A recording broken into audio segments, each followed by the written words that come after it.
జనాల్ని పట్టించుకోవట్లేదు అని ప్రతిపక్షాలు ఆరోపిస్తున్నాయి. ఇవాళ హరీష్ రావు గారు, కేటీఆర్ గారు కూడా అదే మాట్లాడుతున్నారు. కాబట్టి ఎంతవరకు ప్రభుత్వం ముందు జాగ్రత్త చర్యలు తీసుకుంది, ఏం చేయబోతోంది ఈ వరదల గురించి?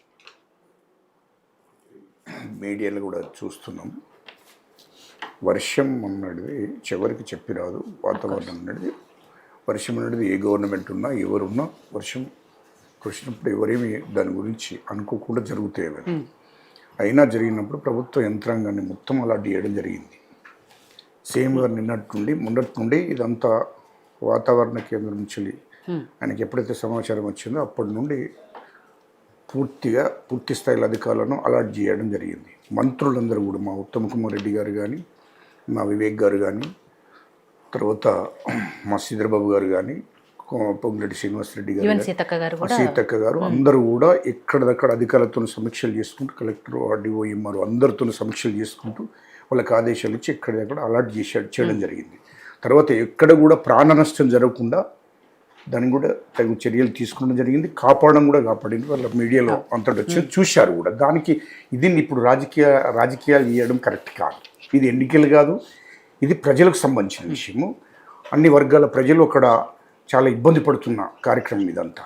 దీన్ని రాజకీయ కోణాల్లో చూసి మొత్తం దీన్ని రాజకీయ రంగు వచ్చేది కూడా కాదు.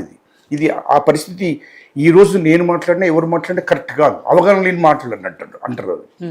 అవగాహన ఉన్న మాటలు అయితే ప్రజలు ఫస్ట్ ఆదుకోవాలి. మనం ఈ వరద అనేది వచ్చింది అనుకోకుండా ఇది జరిగినప్పుడు దానికి సంబంధించినటువంటిది ఎక్కడ ఏం జరిగింది, ఎవరికి ఎంత నష్టం జరిగింది, వాళ్ళను ప్రతి ఒక్కరు కూడా మనుషులైనటువంటి అందరం కూడా అన్ని పార్టీలు అంటే రాజకీయాలు ఒకరోజు పక్కకు పెట్టేసి మొదలు ప్రజలకి ఏం నష్టం జరిగింది, ప్రజలను ఎట్లా ఆదుకోవాలి, ప్రజలకు ఏమి ఇబ్బందులు ఉంటారంటే అన్ని పార్టీ కార్యకర్తలు కానీ, అన్ని సంఘాలు కానీ, లేకుంటే అందరికి మనుషులంటే ఎవరైనా మనం అందరినీ ఆదుకోవాల్సిన అవసరం మన బాధ్యత. అది దాన్ని సాకు చూపి రాజకీయాలు చేస్తే అది ఎంతవరకు కరెక్ట్ ఉంటుంది?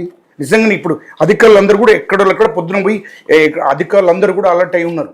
అక్కడ పోలీసు సిబ్బంది కానీ, ఇక్కడ తర్వాత కలెక్టర్ కానీ, అక్కడ ఉన్నటువంటి అధికారులందరూ కూడా ఎక్కడిదక్కడ కార్యక్రమాల్లో ఉన్నారు. ఎందుకంటే ఎక్కడికి కూడా చిన్న నష్టం జరగకుండా చూసుకోవాల్సిన అవసరం బాధ్యత మన మీద ఉందని చెప్పి ఈ 24 గంటలు ఆ పనిలో ఉన్నారు ఎక్కడోళ్ళక్కడ. తర్వాత మంత్రులందరూ కూడా అక్కడ ఎక్కడికి నష్టం జరిగిందో అక్కడికి వెళ్ళిపోయారు. ఇక్కడ హైదరాబాద్లో కూర్చోలేదు.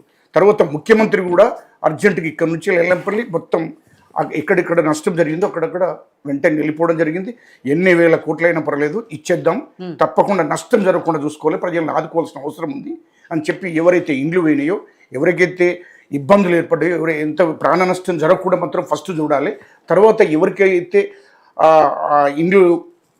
ఇండ్లకు నష్టం జరిగింది, ఇంకా రకరకాలుగా ఎవరెవరికైతే ఇన్ని రకాలుగా నష్టం జరిగిందో అన్నిటికీ ఖచ్చితంగా ప్రభుత్వం వాళ్ళని ఆదుకుంటుందనే విషయాన్ని క్లారిటీగా ముఖ్యమంత్రి గారు చెప్పారు. అక్కడ మంత్రులు చెప్తున్నారు. అక్కడ ఉన్నటువంటి యంత్రాంగం అంటే ప్రభుత్వ యంత్రాంగం కూడా చెప్పడం జరుగుతుంది.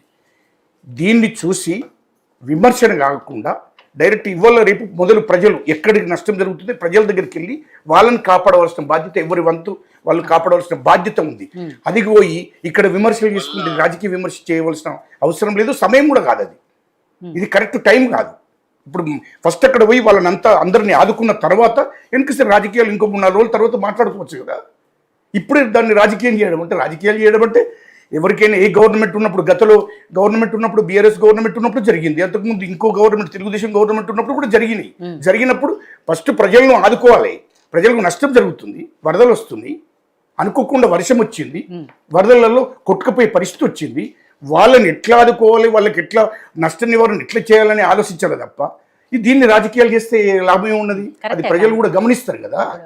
సరే, వాతావరణ శాఖ అధికారులు కూడా ముందు నుంచే హెచ్చరిస్తూ వస్తున్నారు. తెలంగాణలో 2-3 రోజులు భారీ వర్షాలు ఉన్నాయి, ఇవన్నీ కూడా ముందు నుంచే వాళ్ళు చెప్తూ ఉన్నారు. అట్లా ఎవరో చెప్పినట్టు కూడా రైనీ సీజన్ అంటేనే రైన్స్ వచ్చే సీజన్ అందరికీ తెలిసిన విషయమే కదా. అట్లాంటప్పుడు ప్రభుత్వం ముందుగా జాగ్రత్తగా ఉండాలి, ముందస్తు చర్యలు తీసుకోలేదు కాబట్టి ఇవాళ ఈ పరిస్థితి వచ్చింది అనేది ప్రతిపక్షాలు. ముందస్తు చర్యలు ఎన్ని తీసుకున్నా ఇప్పుడు ఇండ్లు ఉన్నాయి, ఉదాహరణ మేడం అక్కడ ఇండ్లు ఉన్నాయి, ఆ ఇండ్లను ఆ 2 రోజులలో నుంచి లిఫ్ట్ చేసే పరిస్థితి ఉంటుంది కదా. ఇప్పుడు గుడిసెలు ఉన్నాయి, 2 రోజులలో అక్కడ నుంచి. కాకపోతే అక్కడ ఏంటంటే వరద వస్తుంది అనుకున్నప్పుడు అక్కడ నుంచి లిఫ్ట్ చేస్తారు. ఇప్పుడు ఖమ్మం ఉంది, అక్కడ ప్రాబ్లం వస్తుంది అన్నప్పుడు అక్కడ నుంచి షిఫ్ట్ చేయాలి జనాన్ని అని అక్కడ చేస్తారు తప్ప అనుకోకుండా వచ్చిందని అనుకున్న దానికన్నా ఎక్కువ వచ్చిందానికి ఎవరేం చేయలేరు కదా. అప్పటికి 3 రోజుల నుంచి అధికారులు చెప్తూనే ఉన్నారు. ఆ యంత్రాంగం అంతా అలర్ట్ అయింది. మంత్రులు కూడా ఎక్కడిదక్కడ చర్యలు తీసుకోవాలి అని దాని మీద సమీక్షలు చేస్తున్నారు. అది అనుకోకుండా జరిగినప్పుడు ఎక్కడ కూడా మొదలు ప్రాణ నష్టం జరగకుండా చూసుకోండి. ఎంత నష్టం జరిగినా మనం ప్రభుత్వం ఆదుకోవచ్చు, ఇండ్లు కూలిపోతే ఇండ్లు కట్టివచ్చు, కానీ ఎక్కడ కూడా అది ప్రాణ నష్టం జరగకుండా చూసుకోవాలనేది దృష్టి పెట్టి ఎవరికి కూడా ప్రాణ నష్టం జరగకుండా చూస్తుంది. ఇప్పుడు చూసింది కూడా ఎక్కడ కూడా ప్రాణ నష్టం జరగకుండా చూసుకోవాల్సిన బాధ్యత ప్రభుత్వాన్ని. ప్రభుత్వం చేసే పనులన్నీ చేస్తుంది. ఇప్పుడు ఏదైతే నష్టం జరిగిందో అది రేపెల్లుండి తెలుస్తుంది కాబట్టి ఆ నష్టపరిహారం ఎట్లా ఇవ్వాలని ప్రభుత్వం చర్యలు తీసుకుంటుంది. ఆల్రెడీ మంత్రులు ఉండి అక్కడ యంత్రాంగం అంతా ఉంది, అలాంటిగా ఖచ్చితంగా చేస్తాం. ప్రేమ్ గాంధీ గారు, ఇక్కడ బీజేపీ నాయకులు సరే ప్రభుత్వము కొంత విఫలమైంది ముందస్తు చర్యలు తీసుకోవటంలో అని చెప్తూనే ఇక్కడ ఎంపీలు కొంతవరకు వాళ్ళ సహాయం వాళ్ళు చేస్తున్నారు. ఈవెన్ సంజయ్ గారు కూడా నర్మల గ్రామస్తులకు సంబంధించి వాళ్ళు ఏదైతే